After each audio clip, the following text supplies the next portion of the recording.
In today's video, we're going to be going over a few things you guys should know about the PS5 before buying it. Some of them are pretty major issues, and others are just small little bugs that'll probably be fixed within the next couple of months, but if you're planning on buying a PS5 right now, like you literally have a date set up when you're about to buy it, these are some things that you guys should expect to see when you have this console. Now, before I actually get into this, I just want to say the PlayStation 5 is by far the best console I've ever used in my entire life, and in my opinion, I think it's a lot better than the Xbox Series X. Even though I haven't used it before, I just like PlayStation a lot more. I feel like it's a lot easier to use, and personally, I just like it a lot more than any other console I've ever used before. So hands down, this console is still amazing, and I absolutely love it, especially because of how fast it is. This console is like extremely fast no matter what you're doing, which I love, but there's a few small bugs. Let's start off with the first one.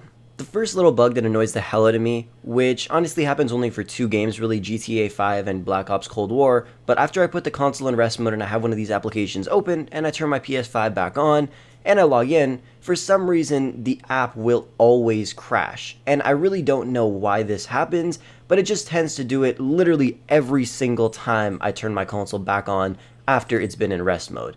And I really hope they can fix this soon. Like I said, there's a lot of stuff in this video that are just very small bugs, so hopefully those will be fixed in the next software update. It's not like this is a huge issue just because this console does have an SSD and the games can relaunch fairly quickly, but it was kind of useful on PS4 even because I put my PS4 in rest mode, I turn it back on, and I'd be in the mission I was doing in GTA 5, or I'd be at the loading screen just sitting there in my Call of Duty game, either being Black Ops 3 or Black Ops 4. It's just a small, little annoying issue that you guys might face, and if you have a PS5, you might already be facing the issue right now, so hopefully Sony does fix this in the next couple of weeks. I'm honestly not that surprised that when I was trying to record this issue that I'm about to talk about, it didn't really happen at all. But this is an issue that happens to me constantly, especially when I've been playing my PS5 for probably like 3 hours or more, just those long gaming sessions, and you go to the game base. That's pretty much where you join parties, you access your friend requests, your friends, send messages, things like that. When you actually click options to go to the game base,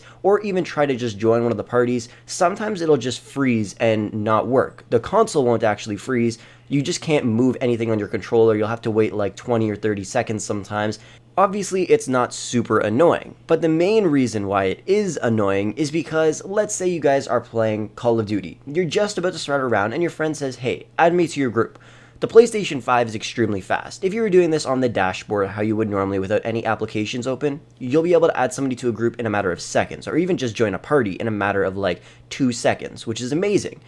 But if it lags and a round is about to start while you're in the middle of a game, you could just be sitting there and being AFK the entire time while waiting for the PlayStation to load, which just gets kind of annoying. It's happened to me a lot. Like I said, you'll mainly face this issue if you've been playing long gaming sessions for over 2 or 3 hours at a time. Some of you guys may never have even faced this issue, and like I said, this is another little thing that can be fixed with a patch update. So next time Sony does release a software update, hopefully it does get fixed. And one of the main reasons I'm putting these in this video is so Sony does notice them. Then in the next software update, they will all be fixed, and by the time some of you guys get a PS5, you won't even have to worry about any of this.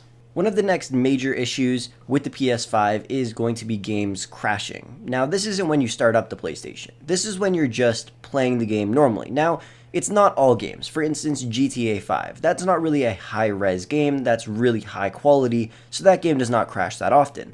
But games that are really high quality tend to crash a lot, like Cyberpunk or Call of Duty Black Ops Cold War. Those are pretty much the only other games I play. I now no longer play Cyberpunk, and I got a refund for it because that game was just buggy and I just did not like it. But yeah, for instance, Call of Duty Cold War, when you're playing zombies, you're at like round 40, just out of nowhere, boom, game crashes, and you don't get like any of that match bonus XP at the end, which just kind of sucks, and that happens to me all the time. But when I go play on my PS4, because I'm kind of tired of the game crashing on my PS5, it never crashes, which doesn't make that much sense. But then again, the graphics on the PS4 are not as good as they are on the PS5, so maybe that's the issue. So it really could just be with the games. So either the game should release a patch so they no longer crash, or Sony needs to, because it gets really annoying, especially if you're in the middle of a mission. Like for instance, in Cyberpunk, you could be in the middle of a mission and then just out of nowhere, it will crash, and that game crashes 24/7. Like, I played for a good like 7 hours or so one time on the day of the release or the day after, and it crashed like 10 times, which was super annoying. And like I said, for Cold War, it just crashes really randomly on high rounds. So honestly, like I said, I don't know if that's a game issue or a console issue, but I really hope it does get fixed, and I never experienced any of these issues as much as they happen on PS4. PS4 was honestly great. The games did crash, but not as often as they do on PS5. The next major issue with the PS5 is going to be the console storage. I understand Sony was trying to cut back on things, so the console will be a lot cheaper, but it's already pretty damn expensive, and I would have paid an extra $50 to get 1 terabyte of storage compared to the 667 gigabytes that we get. The issue with this is 68 of those gigabytes are taken up by other stuff, like whatever the console actually needs to operate. So then you're stuck with about 600 gigabytes to actually play games. Now, about 5 years ago, that wouldn't have been that bad. 600 gigabytes is great. You could have tons of games. But nowadays, you can only have a couple. For instance, Call of Duty Modern Warfare takes up 121 gigabytes. Call of Duty Black Ops Cold War, it's only Season 1, and it takes up 176 gigabytes. Grand Theft Auto 5, on disc, takes up 86 gigabytes, leaving me with 3 other games. And lucky for me, those 3 other games are fairly small, but the storage still isn't that big. So if you guys did want to download more games that are 100 gigabytes plus, like for instance, if you wanted to download Hitman, like Hitman 3 is coming out, that's going to be a pretty big game. Same with Cyberpunk, that's over 100 gigabytes easily. So if you wanted to download those other games, you won't have enough storage on your PlayStation 5, so you'll have to go out and buy an extended hard drive. Now don't forget, you buy an extended hard drive, they won't run as well as they would on the SSD currently inside the console. So if you get an extended hard drive, it'll just be much slower. You'll have to spend about $180. And if you do want to get an external SSD, you'll be looking to spend about an extra $200 on top of the cost of your PlayStation 5. So let's say you bought the digital version or the disc version. Let's say the total price comes to about $600 with your controller. Now you're going to have to drop another $2 on that, totaling in at about $800 just to download some of your favorite games. And on PS5, you can actually transfer data from your PlayStation 4 straight to your PlayStation 5 and download all of the games that you were playing on there. The only downside is you won't be able to download them all, especially if you have 700 gigabytes of games on your PS4. You can't download all of them on your PS5, so you'd have to go out right away or sacrifice one of the games that you don't play as much. So I really do see this as one of the bigger issues with the PlayStation 5. Like, I would have paid an additional $50 to get a much bigger SSD. Like, for instance, in my computer, I have a 1 terabyte SSD, and I love it because everything runs super fast. So obviously I would want that in this high-performing gaming console, but I do see that as one of the issues, but it can be fixed easily just by buying an external hard drive or an external SSD. And the biggest issue with the PS5 doesn't actually have to do with anything inside the console internally. It's the fact that nobody can get one. Now, I know you see a lot of people that have them, but there is tons of people that want one that cannot get one. They get ready to pre-order it, or not pre-order it, just order it on all of these sites. And obviously COVID's in effect, so we can't just go to a store and wait in line anymore. So everything is done online, and we just can't get them. And tons of other people are able to get them because they have bots. Just like when you buy Supreme or when Yeezys used to drop, they used to have bots. So then they can get those orders super quick, and they can have like 6 or 7 of them ready, and then they could just resell them. They're doing the same thing with the PS5. They buy them for $600, and then they resell them for over $1,200. Now those numbers are actually going down since Sony is making more PlayStations.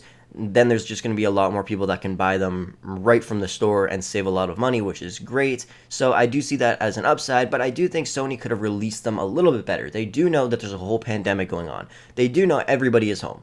They know everybody's going to want the brand new console because they're bored at home and they just want something fun to do, and the PlayStation 5 is amazing. So when they released them, they should have done something a little bit different, especially when they released some of the pre-orders. Like, all of the websites were just swarmed, and people were able to pick up multiples of these PlayStations.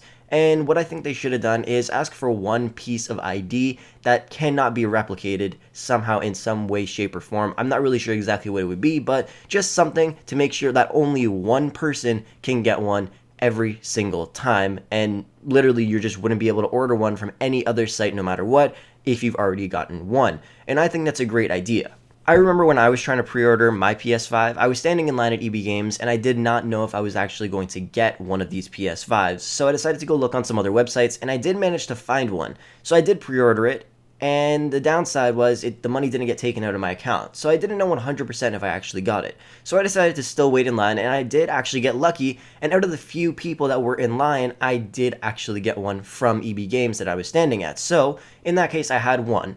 And then a few weeks later, the money got taken out of my account for the second PS5 that I didn't even know that I got. So then in the end, I had two. So on launch day, when I had both of them, I sold the other one for about 800 bucks, which honestly is not that bad whatsoever. And I did sell it with an extra controller, and by the way, that price is Canadian if you guys didn't already know. But when I sold it to the guy, he was so happy to get one on launch day, and I could tell he's probably still playing it right now. He's probably like Master Prestige and Call of Duty. I'm not too sure, but he was really happy to get one. So one of the biggest issues that I see with the PS5 is the fact that still nobody can get one, because I keep talking to all my friends. They're still on PS4 to this day, and they cannot get one whenever they try to order one online. So I still see that as one of the biggest issues with this console, and I wish Sony did things a little bit different when the PS5 pre-orders launched, so everybody actually had a chance to get one, instead of some people getting like 20 or 30 and then upselling them for almost $2,000. Well guys, that pretty much wraps up the video for today. Thank you guys for watching. I hope you did enjoy it. If you did, be sure to smash the thumbs up, subscribe if you're new to the channel, and let me know down below, is there any other bugs about the PS5 that I missed? Be sure to comment them down below to let other people know before they buy one. Thank you guys for watching, and I'll catch you guys in the next video.